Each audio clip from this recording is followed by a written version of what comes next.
Hello, everyone, and welcome back to the Zbricks Show, Season 3. My name's Zach, I'll be your host, and if you don't know, the Zbricks Show is a show where I talk to different members of the online LEGO community, whether it's through YouTube or Instagram.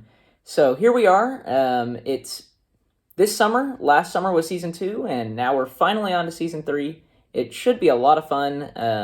I've got a few guests mapped out already on a schedule, but this week I'm going to be talking to Greg Hyland. Would you like to tell us a little bit about yourself and what you do?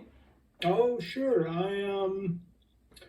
I work as an illustrator. Probably most people know me. Most Lego people know me as I did do a lot of work for Lego. So, for instance, I did the comics that were on the first Batman sets. And some of the other sets that came out right around that time, which was a long time ago now that I think of it, because I did like SpongeBob and Agents, if anyone remembers that. And then I did a lot of storyboarding for Lego. So at one point in time, I worked on just about every TV commercial there was. So if you've seen a commercial, I probably did it.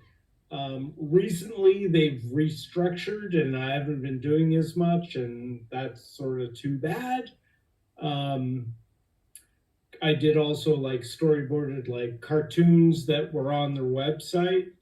I did a lot. I just recently realized I did a lot of like Clone Wars cartoons.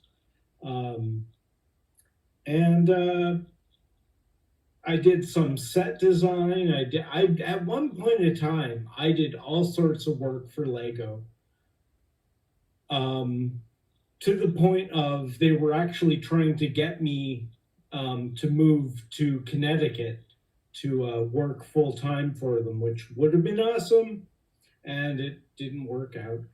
And people probably, a lot of the fan people probably have met me maybe at like conventions, because I started going to conventions to do drawings. I do a lot of sketches. So I do a lot of commissions right now. And I haven't done any Lego conventions in a while. Of course, no one's done any conventions in a while, and it's been really, really tough. Yeah. Well, thank you for sharing. Oh, good. Okay, bye. No. So, you just piqued my curiosity by saying this. So you were working on the TV ads. Were you part of that infamous commercial, the man drowning in Lego City or whatever? No. The one thing that happened was I worked because I worked through the Connecticut Enfield office. And it was like Enfield worked on most licensed stuff, and anything that was like Lego's official, like city or any of their like original themes, all the commercials were done in Denmark. So I pretty much never worked on anything that was like something that was actually theirs. So I had nothing to do with that commercial. It is a great commercial, though. But I don't remember. I'm not familiar. I'm sorry. You'll have to send me a YouTube link. I will. It's pretty funny. It kind of became I guess it may have been like 2 years ago. It became a meme. It's like this. It was like 2008 rescue helicopter commercial. And it's a man is drowning in the river in Lego City. But you said you worked on ads and stuff, and I was like, I wonder if you worked on that. But yeah, no, that's. I'll send you it though. It's pretty fun. I was like Star Wars, Batman, Lord of the Rings, all sorts of stuff, Harry Potter, stuff like that, which was kind of cool to me because I never thought I'd officially work on these characters, and I have. I got to tell some, because I've met like, you know, guys that work on Batman comics, and I've been able to tell them, hey, more people have seen my Batman comic than your Batman comics. Some of the big name people, I've told them that, and they've been like, they understand though. They're like, yep, Yeah. comics don't sell well, and those Lego sets sold really good. Yeah. Are you talking about like the? I think I know what you're talking about. The little comics that like they would be like with the instructions or whatever. Yeah, I didn't. I did one of those, but the first line of Batman comics had the comics actually on the box. Oh, interesting. So that was when it first came out. I don't know when that was, like 2005, 6, 7. But at that point in time, they were doing a few things with comics on the box. Like I said, SpongeBob was the same. Agents. So they weren't in booklet form, although I kept telling them, let's do booklets. And they didn't want to do it. Now they've done it. And some of the first ones that came out I worked on, but generally the licensing department didn't like me. So I didn't do as many of those. Even though my art directors at Lego, they were like, we love your stuff. But marketing did not love my stuff. That's awesome. Those were cool. I like the I was not Lego collecting at the time that you're talking about, like when the first Batman stuff came out. But I remember the ones that would come with the instructions, and that's cool that you designed one of those. Those are neat. I did some stuff that I did some Star Wars comics and pictures that were in the instructions right around that time too. And that was cool that they were in the instructions to me anyway. So that's pretty awesome. So let's talk a little bit about we'll start off with the starter questions that I just ask every guest. So when did you start building with Lego, and what were some of your first sets? I mean, I had Lego just about all the time. So it's kind of funny because one of my things, I was like, I want to work for Lego, but I want to draw the instructions, which I didn't realize you don't want to draw the instructions. And now they're all done on the computer anyway. Yeah. But I remember like drawing instruction books back when I was like probably 5. So I was building stuff before minifigures. So I remember some of the first sets that I had, like before minifigures, they made these figures that were like solid figures, like with arms, legs, and so I had lots of those sets, but they were like police and the fire department and the hospital, and there wasn't really space or cool other stuff. I remember I was kind of getting out of it because I was getting into Star Wars, because I was at the right age for Star Wars. Because I was like 8 when the first movie came out, because I'm very old, I guess. But I remember a cousin of mine got like a rocket launch set with minifigures, and I was like, oh, minifigures, those are so cool. But I sort of felt like I can't get Lego sets, I'm out of it. But then the first space sets came out, and so I remember getting all of those, and I still have them. And that's awesome. Like super cool. And that was my first like, oh, minifigures are awesome. And now minifigures have taken over in my life. So you've stuck with it ever since like Classic Space? I mean, not really, because I got out of it. So like when I was in like middle school and then high school and stuff, I wasn't into Lego at all.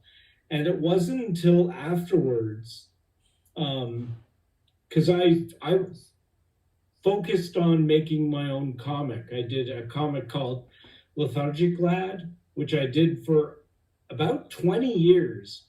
But I remember at one point in time, around 1994, I moved out to Maine and I worked for the company that published my comics. And I remember while I was living in Maine, a friend of mine bought me an Islanders set. Like, you remember it was part of the Pirates line? Yes. And she Yeah. just bought me one of those, and I was like, this is so cool. At the time, I was really more into action figures and stuff, but I was like, these are cool. But I bought, like, sort of completed that line of Islanders. I called them Lego Cannibals. I kind of look like it. Yeah. I had them, I had built, like, they would be eating the pirates. So that's not nice. But then I wasn't really into it. And then Star Wars came out. And I remember the very first Star Wars sets, seeing those in a Toys R Us. We just happened to be in a Toys R Us when they were first unpacking them to put them on the shelves. And I, of course, knew nothing about them or that it was even happening. And just being like, oh my God, I've got to have these, but they're so expensive. And I remember I went home and, oh, I think I actually bought ones. I bought the X-Wing set. I went, well, that'll be it. That's all I need. And then the booklet, of course, tells you what the other sets are. And I went, oh, I think I got to have them all. And yeah, I ended up with that, getting the first, like, I don't know, the 5 or 6 Star Wars sets. And then I was like, well, I'm into it. And then, of course, it continued, and like Star Wars continued, and other things came out. And it was just like, oh, and then because I was doing comics, there was a Lego fan site, which people may know, the From Bricks to Bothans. Not that I want to promote them, but there was a message board. So this is like 1999. So, people are talking on message boards and stuff, and I'm participating. And the guy that ran the board, like, recognized my name from comics, although he thought I was someone else. Because he sort of said, oh, I really like this comic. And I said, I don't do that, but I do this. And he then pretended he knew about Lethargic Lad and said, do you want to do some comics for our website? And I thought, okay, because I knew that people that worked for Lego looked at the website too. So I thought, if I do this, then someone will see my work, and who knows what will come of that. So I did some stuff, and about 3 or 4 months later, after doing stuff for them, someone somehow from Lego phoned me up and said, hey, we've seen your work. And I thought, oh, they're going to tell me to stop. And they said, do you want to work for us? And I was like, oh my God, yes. So that's how I got into Lego. They saw me on the internet. That's awesome. First things I did was for like Lego magazine. So they wanted me to do spot illustrations for Lego magazine. So I did that. And then eventually my art director there discovered that I knew how to do storyboards. And because I have worked in animation, I was trained in animation. And so he asked me to do a storyboard for him. And people saw it and were like, this guy should be doing our boards. and that's how I started doing storyboards for Lego. That's crazy. Like that's awesome that they just found you on the internet and decided to hire you. You don't think people find anyone on the internet, but I guess they do. That's pretty cool. It's a shame they don't really. I don't think they like respect the artists as much as they used to, but No. but that's still cool that was the case for you. That's pretty awesome. Very neat. It worked out good. So because I was going to already doing like comic conventions and stuff, I started doing Lego like commissions, especially when they branched into Batman and superheroes, because then I get people going, oh, I want Harley Quinn, or I want Spider-Man, or I want Deadpool. So that's been pretty cool that I can go to conventions and do those sort of things. And they're like kind of official, because I always think, why would I want a drawing of Batman from someone who is just doing fan art? I would want a drawing of Batman by someone that actually works on Batman. And I figure, an actual Lego designer. Yeah, I actually work for Lego, so Yeah, that's really cool. For me is I'm not just some fan guy doing this, which I've seen some people do, but oh well, that's fine. But I always think it's cooler that get it from me. So yeah, that is pretty neat. It's kind of cool because it really is more official, like official Lego artwork. That's pretty cool. In a way, I mean, the quality is like, I'm going to put the same effort into a commission that I would if it was for Lego. So that's a really, really great attitude to have towards art. Oh, thanks. That's really awesome. But that is pretty cool. That's a really interesting story.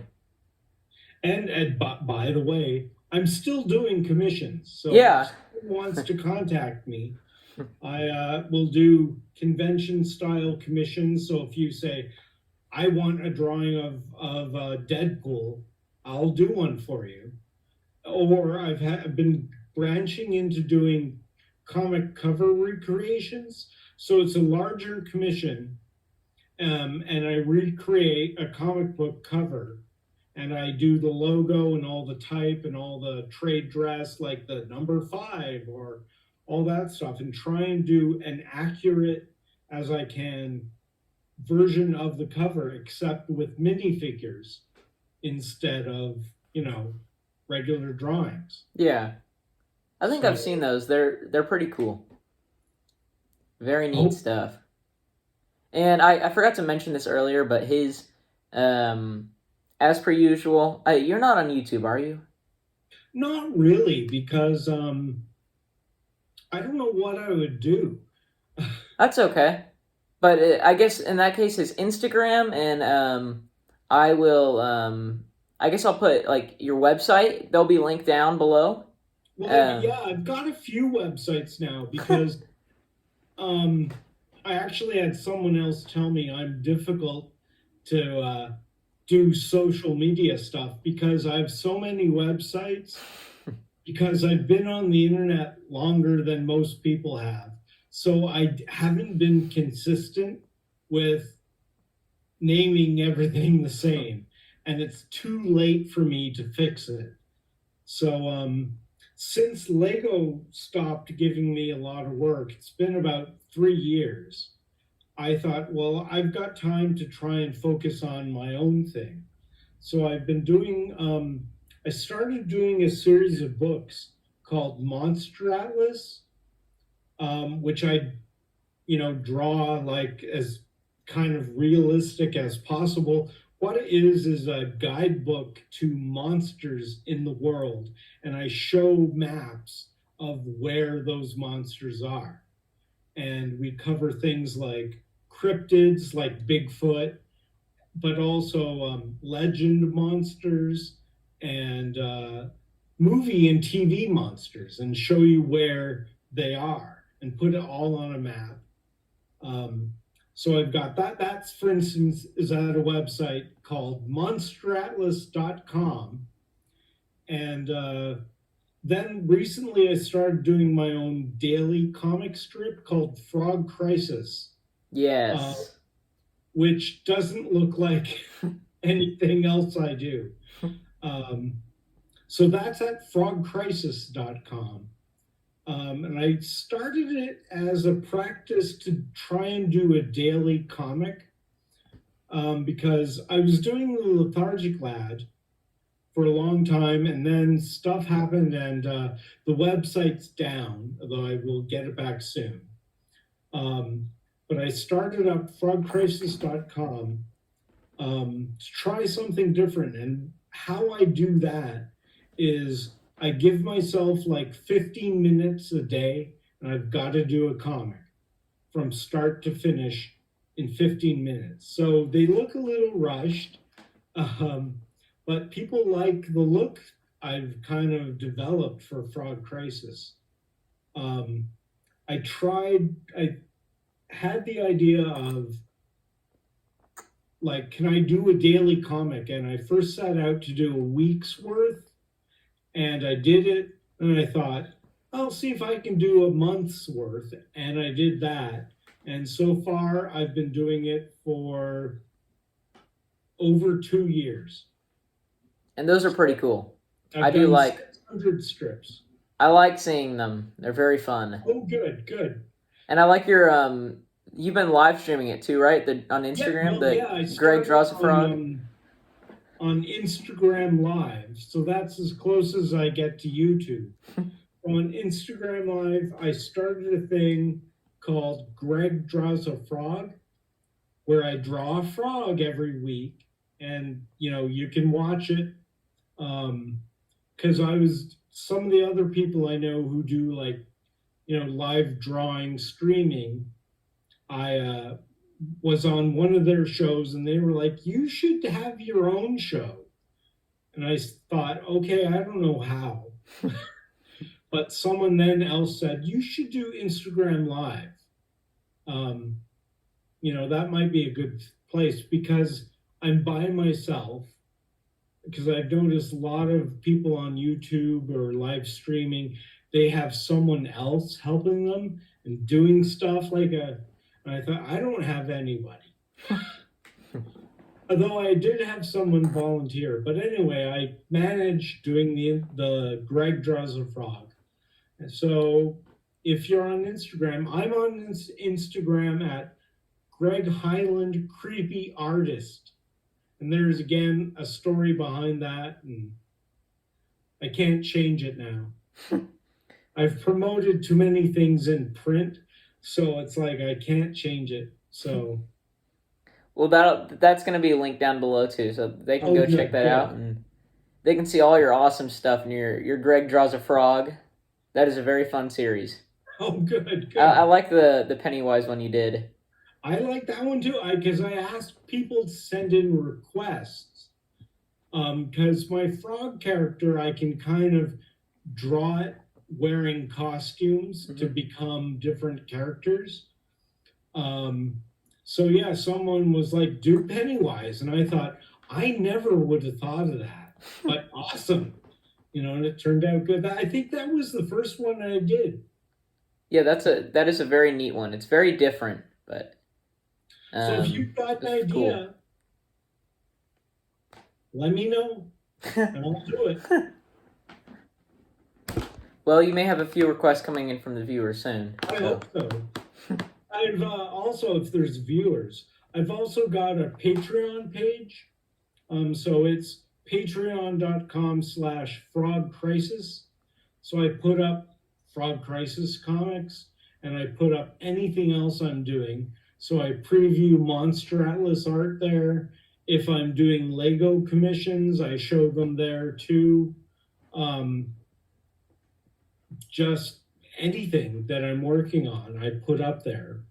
But I put up Frog Crisis comics early, so you see them a week earlier than anywhere else, and you see 5 a week, whereas on Facebook and Twitter, I put just 3 a week.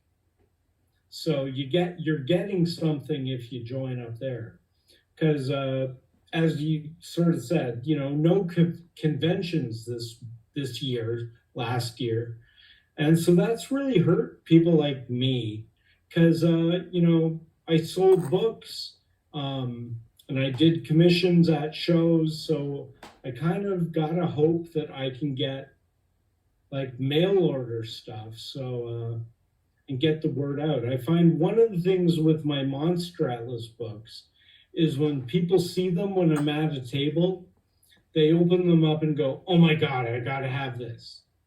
Whereas the website doesn't convey that as much, unfortunately. Um, so I'm missing out on like live stuff. And I think if I can talk to people, maybe that'll help. So, but I'm planning on also doing some like more just not generic, but just random Lego commissions like Mandalorian or Falcon and Winter Soldier, and just putting them on eBay to see what happens, right? That's not a bad idea. Because there are people that do that and they do it successfully. Yeah, that's what I figure. I usually never did that sort of thing because working for Lego, I was too busy. So I never bothered. Sometimes people would ask me, "Do you do commissions at home?" And I'd pretty much always say no. Whereas now that I've got, free time, I'm doing it. I think I said no for so long that people don't think I do it. So if you want anything, like, anyone can contact me and say, "I want Harley Quinn," or, and I'll do it. But otherwise, I'm just figuring going on eBay. I figure I'll just do popular stuff like Mandalorian and Falcon and Vision and stuff like that. See how it goes. That kind of stuff sells well. I hope so. I gotta pay for that Spider-Man Daily Bugle. Yeah, it's a cool set. So, that is a great set. Oh, I saw it and went, "Holy crap.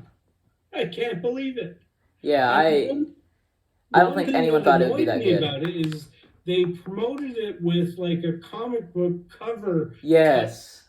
And I thought, I was telling them for ages, let's do something like this. And they were like, "Oh, no. And now they've done it. I'm like, You know what you could do? You could take their comic book cover and you could put it into like actual, like, real people. Oh, like the opposite of what you do. The opposite, yeah. Yeah. But yeah, that is a really, really cool set. I ordered it already, so I'm waiting to get it. I really hope you enjoy it. I don't think I'm gonna be getting it. I don't really collect superhero stuff much anymore, but that is such a cool set. It looks so good. I was a big comic guy, and your listeners can't see this, but you can see there's Batman stuff behind me. I see the Joker Manor back there. Yeah. So I'm big on superheroes and Star Wars. I remember them calling me up and telling me about Batman. And I thought, "Oh my God." They were like, "We want you to do comics for this." And I even I did up a comic that was part of their proposal to DC to do this, so it wasn't official yet. So I helped DC decide to go with Lego. That's awesome. Because they had prototypes and they had mock-up sets and stuff like that looked nothing like how it turned out. I actually have the prototype, like a prototype Batman. But I remember them telling me we were thinking of doing this, and I thought, oh my God, I have to be involved. Um, and then at one point, they were trying to get Spider-Man, and I was part of the pitch to get Spider-Man, and I did up a comic, and it didn't work. So it didn't happen. However, then Spider-Man movie stuffs happened. So that was kind of their entrance in, but they wanted to do Spider-Man comic sets way back when, whereas now they're everywhere, and it's great. Yeah, because that Marvel stuff didn't happen for a little bit after DC. No, you're right. It was Batman years was first. Yeah, and I remember part of the original pitch for Batman.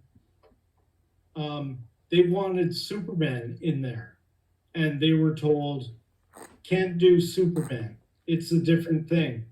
And at that point, they even had said to me, we probably won't do anything else.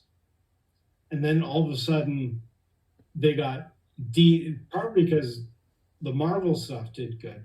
They got DC, and I was part of the first line, the first wave of like DC sets. And I thought, this is cool. And now, of course, it's gone crazy. Yeah. And now we got every superhero known to man.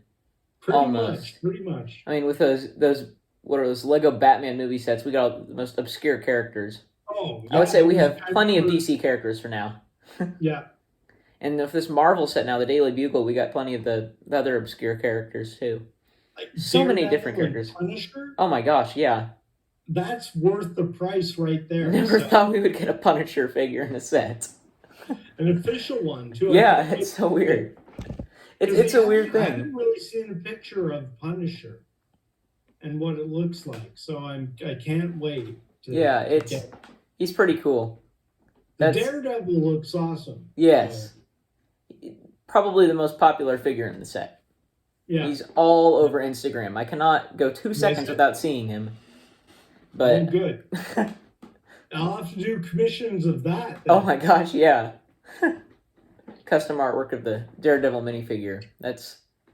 He's very popular character, I guess. I'm not big on the Marvel, like all the like expanded universe stuff, but he seems to be very popular.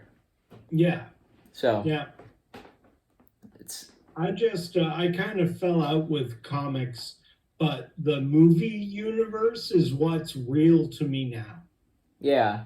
So, like, I don't care about what happens in comics, but the TV and movie stuff, I'm like, this is the characters. This is what they are. So, I used to be like a diehard fan of the movies, and there are some really, really good ones. I've kind of like fallen away from Marvel now because of the shows coming out, and it's like I can't watch them. I can't really keep up that much with the MCU anymore. But so like Infinity War, the Winter Soldier one, not the new show, the movie. Those are all fantastic. Yeah. I love it all so much. I remember, of course, one of the problems with working for Lego is they work about a year and a half in advance. So they told me there's going to be an Avengers movie. So you couldn't tell anybody, could you? Can't tell anyone. And then, of course, I'm doing stuff with it, so I find things out. So it was like, for a while, I knew everything about every movie and couldn't say anything. And then the movies weren't really a surprise. Yeah. So, like, the second Avengers movie, I remembered I did a commercial that had the Vision in it. And I was like, well, I guess the Vision is in this movie. It's not a surprise because I did this commercial. Same thing with Star Wars. When the first new movie came out, whose name I forgot, Force Awakens. Yes. I did a commercial for the Millennium Falcon set with Han Solo and Chewbacca, and I was like, well, I guess they're in the movie because they hadn't even released the trailer that showed them in it. So no one knew they were in the movie. That's awesome. So I was like, well, I guess they're in it. That's kind of crazy. I was pretty much like, can't tell anyone, but okay. Yeah, because that's all very confidential stuff. That Disney stuff, Oh yeah. oh, they don't like that getting out. No. No. Oh. And it very rarely does get out. So, I Yeah. mean, Yeah. that's kind of cool that you were in like the little secret club. I was in a secret club. So You got to see all the concept art and stuff.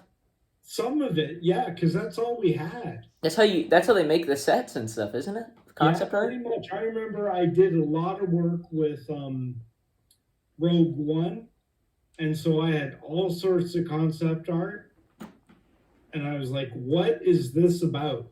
And I didn't know, right? It's kind of funny. You got to piece it together, figure out what's going Yeah, on. yeah, because it was like, I don't know what this is going to be. I did a lot of work with Lego Movie, and they even flew me out to Enfield to watch some of the movie.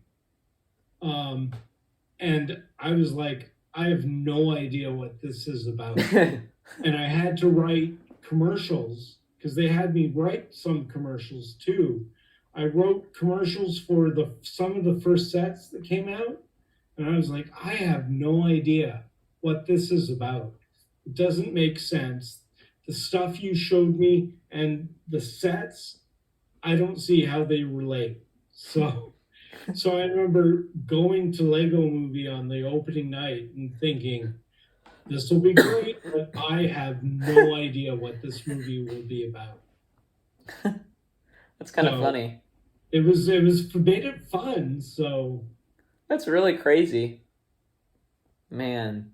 So, this is, I mean, I'm sure that you probably have a number one answer easily, but what would you think your favorite Lego theme is? um, it's funny because I did get. I was thinking about this earlier. I did have an interview with Denmark Yeah. about going to Denmark to work over there. And they asked me the same thing. They were like, what's your favorite theme? What department would you want to work for? And I was like, I think I said superhero. Um, Star Wars is a close second, but I think I'd be better at superheroes. Um, I think when I'm doing commissions of superheroes, I enjoy it more. Like it's Yeah. a thrill to draw Spider-Man or Batman. Um, and it's fun to do Star Wars characters too. And I remember doing a Clone Wars cartoon because I said I was doing cartoons that were on the website. The script just said dogfight. And I remember the art director said to me, just make it up. Make it about, this many pages of storyboards and do this dogfight with these ships. Do whatever you want. And I thought this is cool because it was the first time, like I thought, I'm getting to choreograph a dogfight. That's And fun. that was kind of and then when the cartoon came out, I watched it and went, yo, yeah, that's kind of like what I want. I remember it had the Clone Wars Y Wing in it. That's all I remember though. So Were you part of that, like, Freemaker Adventures?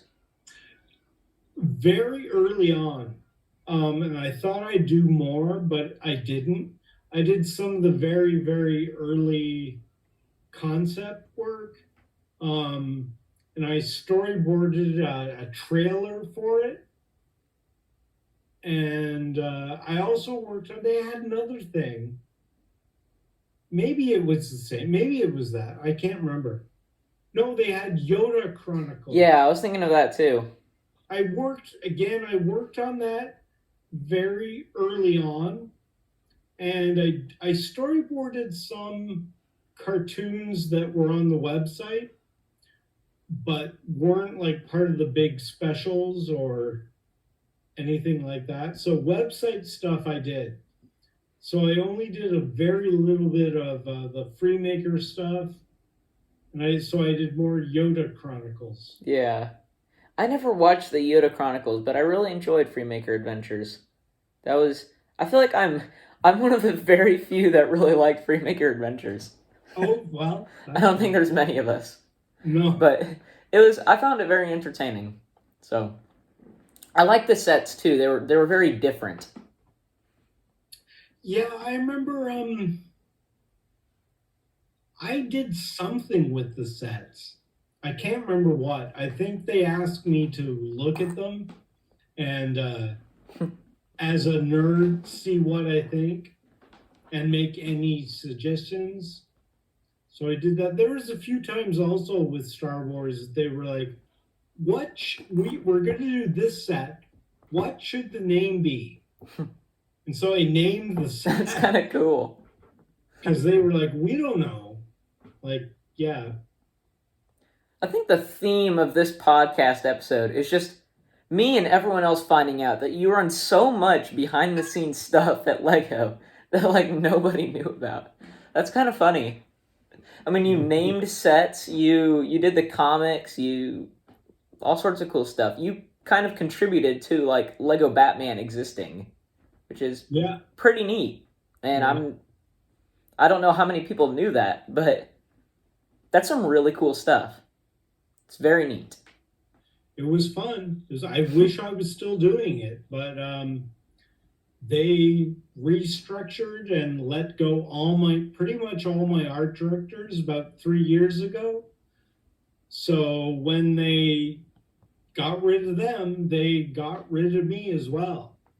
Although a little while ago, I storyboarded a commercial for like the newest Batmobile that was still about 2 years old when they revived Batman again. Yes. So I did the storyboard for the Batmobile, and they said, "Oh, we're gonna have tons more work for you." And I said, "Awesome," and that never happened. But I don't mind because I mind because I like the paycheck. But it's allowed me to do other things. Like I said, I'm pretty happy with doing Monster Atlas, and I could never have done that while still doing stuff for Lego because I had the idea to do it, and I thought, there's no way I can do it. Whereas now I'm free to work on it and make it as good a thing as I can. So, and again, it's very different from my Lego work. So yeah, people have looked at the books and said, "Oh, you actually can draw." I'm like, well, yeah. Thank you. Well, that's pretty great. I even managed to sneak some Lego stuff into the books. Did you now? We did because we did a Western Europe book. No, we did the Scandinavian book. We had Denmark in there, so I included like the Lego monsters, like how they did the vampire and Frankenstein and the Mummy and the Wolfman. That's awesome. I put them in the book and drew them how I would for Lego and snuck them in there. And then we made a kind of a joke about in Billund, there's the phantom of like the wooden duck that Lego made back in the 30s. That the wooden duck like haunts where the original factory was. So I figured no one will know what that is except Lego people. So I snuck that in there for people. That's really cool. It's just so neat. I'll send you a picture of what the Lego duck looked like. Yeah. Did you like monsterify it to make it like super creepy? Or is it just like the Lego duck? I made it as if it was on fire because we made up a story saying, oh, people see this like phantom duck that's on fire And so I made it so it's sort of like charred and on fire, but it's the Lego duck from the 30s otherwise. Yeah. So that's every book we do, because I write them with a friend of mine. And we come up with a fake monster or two in every book, but we never tell people what the fake monster is. And you have to either figure it out or not. And so far, I've even had people open the book out to where the fake monsters are and go, "Oh yeah, I've heard of that." And I just say, "Oh yeah, yeah," because we That's try awesome. and we do a pretty good job of is this real or not? Yeah. Actually, I just drew a fake one I'm working on Eastern Europe right now, which we want to get out later this year. And I drew our fake monster, and I showed my wife the art, and she was like, "Oh yeah, that's interesting. Wow." And I said, "That's not real. That one's fake. We made that up." But it's convincing enough Yeah. that people are like, "Yo, that fits." So we don't make it totally like obvious. Well, now the secret of the wooden duck is out. Well, I think most Yeah. Lego people would Yeah. go, "I get it." Yeah. But I think that's unfortunately about all the time we have left for this episode. Oh, good. Well, I'll be here next week then. Oh, no. No, I wouldn't be opposed to it. You've been a good guest. Let me know. I may need more guests. We'll just have to see. But thank you so much for coming on again. I really appreciate it. And like I said earlier, all of his stuff will be linked down in the bio. So, or not in the bio, the description. So you can go click on all that. You can see Monster Atlas, Frog Crisis, his Instagram, and you can watch some of his drawing a frog live. Yeah. But thank you again so much for watching this episode. Have a great day and a wonderful week, and I'll see you all next time. Zbricks out. Thank you.